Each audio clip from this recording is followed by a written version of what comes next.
back with the same lies, the same silly phrases. What are you saying? He has grown greedier with the years. The first time he only wanted my money. Now he wants my love, too. Well, he came to the wrong house, and he came twice. I shall see that he never comes a third time. And that's from a fabulous drama, The Heiress, an old movie, but it's fabulous. So here's one situation that Jess is in. Married 1 year and 3 months, she tells it in telegraphic form. Constantly broke, decided to monitor spending and create strict budget. My husband admits he wastes money but has no explanation for it or anything to show for it. So he doesn't have a car or a TV or some new gizmo, I don't know, a new lawnmower. No purchased items whatsoever. It's like he's burning thousands of dollars every month. Thousands every month. I've confronted him about it. He denies having any addictive habits or a lover, but I'm not convinced. How can I figure out what's going on? Jess, your husband absolutely has a hidden life. And what does he think you are, a jerk? Does he think that you don't get this? There's always a cause to a bunch of missing money. There's always a cause to it. And so the question is, what is his hidden life? And in my mind, I draw a range of possibilities, and probably as you're listening, they came to your mind too. Is he on drugs? Is there any paraphernalia? Smell his clothes. Looking in the pockets of his clothes. You've got to become a detective, or maybe even hire a detective. Look at his eyes.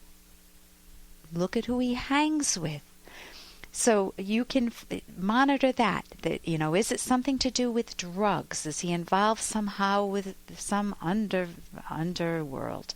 The second point is the obvious, cheating. Is he dressing better? Is he losing weight? Is he going to the gym more? Is he out of the house more often, out of your hair more often? Is he not that interested in sex anymore? What's going on? Do you have some of the signs that he's having an affair? Or that he's maybe going to get lap dances routinely? Who knows? Is there something sexual going on? Well, how do you find out about that? Well, you look at visa slips. You try to get any phone records, cell phone records. Borrow his cell phone. Look at his history. Is this an invasion of privacy? You bet. But you have a search warrant at this point. He's lying to you. If your husband weren't lying to you, if he had earned your trust, then you can't search. You can't break in and enter and search. But once he has violated your trust and he's trying to hide something, then you have a right to hire a detective or do the detective work yourself. Another possibility is gambling. Gambling, is he doing something online with poker? Well, if you don't know how to check his history of where he's been going on the internet, or maybe it's sex on the internet, have a professional come in when he's out of the house and look at it. You've got to crack the code, and you want to do it as soon as possible. Of course, the quickest way would be to look at him straight in the eye and say, I know it's not the truth. Tell me exactly where this money is going to. I want to know. I try to always ask myself, is there some rational explanation for this? Is there something for which I would still stay married to a partner? Well, the one that came to my mind was maybe he has cancer, and maybe he didn't want you to know, and he's going for special treatments, and he's paying for it out of pocket because you don't have health insurance. So you always want to just be careful if there's some long shot reason that, he's trying to conceal from you, but I will tell you that there is a really slim thread of a chance. There is probably 1% chance. So I would go for the obvious. You've only been married 1 year. Ask yourself questions. What do I know about him? Ask relatives questions to find out what he's like, what his history is like. Not all couples share their history. You need to ask. So tell me about some of his interesting moments growing up with him. Find out. Do the research so that you're not a victim of this, and separate your checking accounts. If you have a job and you earn in money, you separate your bank accounts. Don't pool everything with this going, because you may be looking forward to a divorce. If he's lying, he's not a good partner for life. So either he comes out in the open, deals with whatever he's got. You still may decide you don't want to stay with him, or you find out what it is eventually. Every hidden secret leaves a trace, so you'll find out about whatever it is, whether it's an affair or drugs or what's going on, gambling, and you decide whether he's worth staying with, but certainly don't have a baby at this point. If you're only married one, maybe you do have a child, but if you don't have a second one at this point because your future is up in limbo. Here's another question I received. This is from Monica. I desperately need your advice. I've been supporting my husband, Tony, for the last 6 years. First, it was because we both agreed he would stay at home when our daughter Missy was born until she reached school age. Once she turned 5, he decided to start a new career as a real estate agent. But he hasn't made any money since about a year ago, very little money, leaving me totally overwhelmed with paying all of our financial obligations alone. My 2 oldest are going to college, so the financial burden has become enormous. I tactfully gave him hints, and now even told him flat out that I can't do this alone and he needs to get a regular job. He insists his career will turn around, and in the meantime this has forced me to get a second job in order to pay the bills. I have even contemplated asking for a divorce because he doesn't seem to get the message. It seems he would rather that I work 2 jobs and support the family alone than change his career. The sad part is I really do love him. And other than this problem, he's a great father and husband. What should I do? Tired of being man of the house. Monica, had you not said that you love him and that he's a great father and husband, your choice would be obvious. He's had a free ride too long and it's time to say sayonara. But it sounds like he's a good guy and still a top value in your life.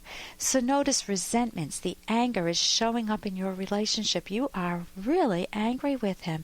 Things are not fair. And you mentioned that there may be some motivation behind his there may be some motivation behind his resistance to earning money. You've got 2 older boys. You said that they are your 2 older boys. Now, this may not be the case. It may be your joint older boys. But if they're your 2 older boys, perhaps he doesn't want to put them through college. Maybe he thinks it's the biological father's responsibility. If that's the case, you need to talk openly about that. He's also not a good role model for the kids.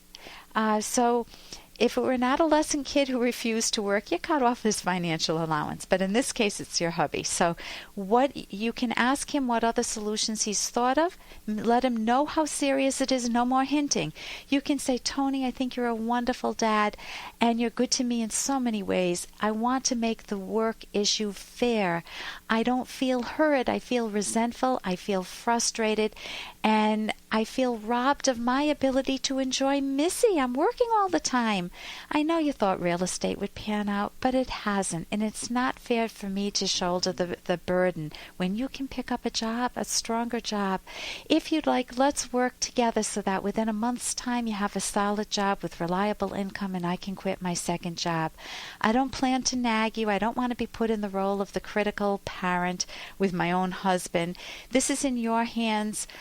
I want you to know it's serious, and I have thought about divorce. So let's work together because I love you dearly. So you could try something like that, and maybe that will help.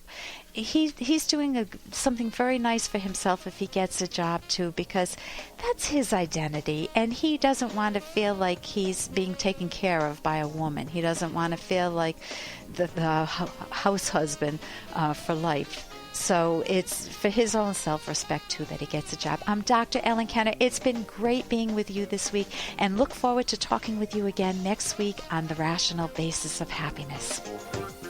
Here's an excerpt from The Selfish Path to Romance, the Serious Romance Guidebook by clinical psychologist Dr. Ellen Kenner and co-author Dr. Edwin Locke. When you fall in love with the whole person, body and soul, which means body and mind together. So it's legitimate to care how your partner looks and how you look to your partner. If you have an overweight partner, carefully encourage a change to a healthy diet and exercise without bullying, belittling, or threatening. Show gentle and supportive appreciation when your partner takes any step in the direction of better health. Know that overeating can have psychological implications. It's often used to relieve feelings of anxiety and stress, and sometimes to avoid intimacy. Resolving such problems may require the help of professionals. You can download Chapter 1 for free by going to drkenner.com, and you can buy the book at amazon.com.